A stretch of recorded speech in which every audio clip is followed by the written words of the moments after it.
There's only three things that could prevent you from joining the military. Number three, any type of legal issues that you had in the past. What I mean by that, I'm not talking about a traffic ticket. I'm talking about misdemeanors and felonies. Or either you put your hands on your wife, you put your hands on your husband, you assaulted your friend, you rob a gas station. It doesn't even matter. Any type of legal encounter that you had with law enforcement, that is a legal issue for you, and it's a big one. Okay. Number two, physical. What I mean by physical is something very broad, because it's something that is wrong with you physically, meaning could be allergies, asthma, diabetes, mental health, anxiety, depression. It doesn't even matter. I don't know. It doesn't even matter. It could be anything. But you will get medical screen. You will get a medical screen at MEPS when you go to do your physical examination. MEPS is the Military Entry Processing Station, where everybody goes to take the ASVAB and to do the medical screening. They will find out what is wrong with you. They will determine your medical eligibility to join any type of military branch.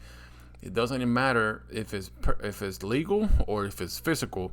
I want you to know that in most cases that could be waivable. If you had a legal issue or if you have a physical condition, they can submit waivers. It might get approved, it might get disapproved, but at least you can try. And then number one is the ASVAB. Yes, the big bad test, the ASVAB. And I know a lot of you guys are struggling, but I'm here for you to show you a couple things in order for you to get a passing score in the ASVAB. Okay, how do I know all this stuff? Why? Because I was a recruiter. I recently retired as a master sergeant from the United States Army, and I also did recruiting time, and I know a lot of this stuff. That's why I'm here for you. All right, so I was telling you guys, as far as the legally and the physical part of it, depending on the condition, depending on the legal issue that you had in the past, they can submit waivers, and it might be waiverable. You might get approved in order for you to join, but that doesn't mean it's guaranteed. You need to remember that. I had a lot of recruits coming into my office with a bunch of legal issues, and they think because we submit a waiver, it'll get approved. It will not get approved. It does. We don't know. Somebody else have to approve it, not me or not my boss. I mean, I'm not in the service anymore, but when I was a recruiter, it was not my decision or my boss' decision. It's something way above their level that need to approve those. Okay. And as far as the ASVAB, yes, you need to pass the ASVAB. There's no way around it, okay?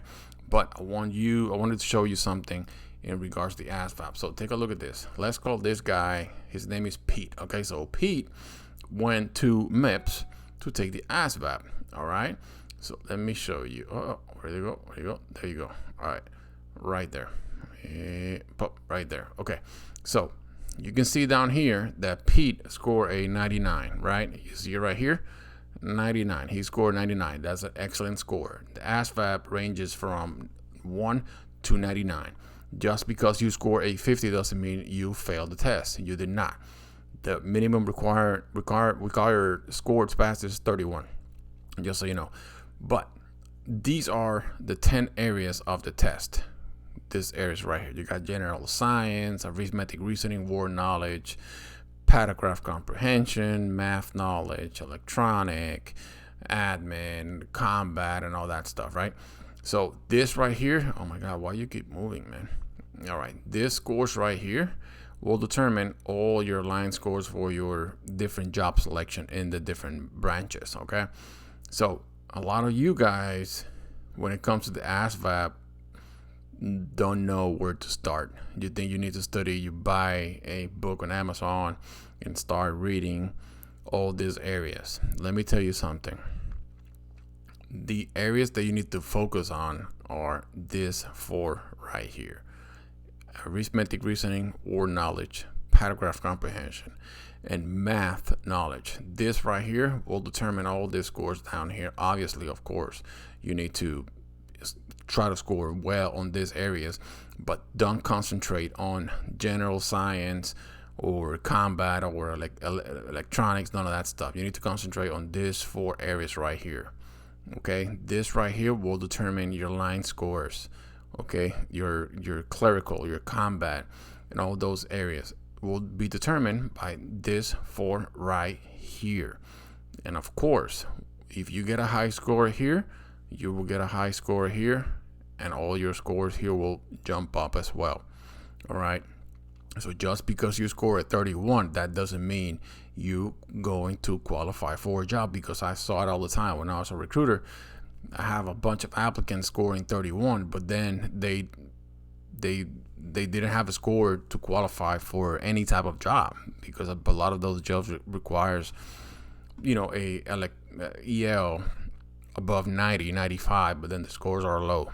It doesn't even matter. You need to understand that just because you score 31, that doesn't mean you're gonna get a job on the Navy, Marines, Air Force, or even the Army.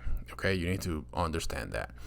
So the next part of this is when you start studying for the ASVAB, I want you guys to have fully understanding that you need to study. Okay, you need to be good at math, be good at your math knowledge, and understand the paragraph comprehension. If you're good at the paragraph comprehension, you're going to be good at the word knowledge as well.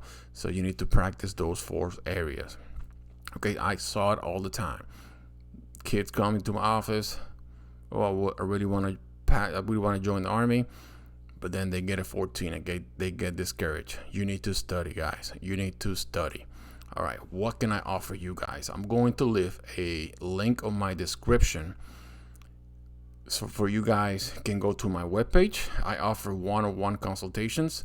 I also give you guys practice test, aptitude test, personality test, so you know what areas you are good at before you even walk into a recruiter station. I'm going to give you unbiased, branch neutral guidance. I'm not here to sell the Army. I'm not here to sell the Navy, the Air Force, or the Marines, or the Coast Guard. None of those branches are paying me to do this. I'm doing this on my own. And we founded R&R Military Career Consulting for you guys, so you guys can go book an appointment with you, online session, and then we go over everything. We go over your scores. We go over a practice test. We do an aptitude personality test as well. And then I will guide you all the way through your enlistment process. Okay, like I said, I'm gonna leave the link on the description. Go to my webpage, book your consultation, go to the contact section, send me your questions, let me know how I can help you. I see you guys on the next time. Don't give up. You got this.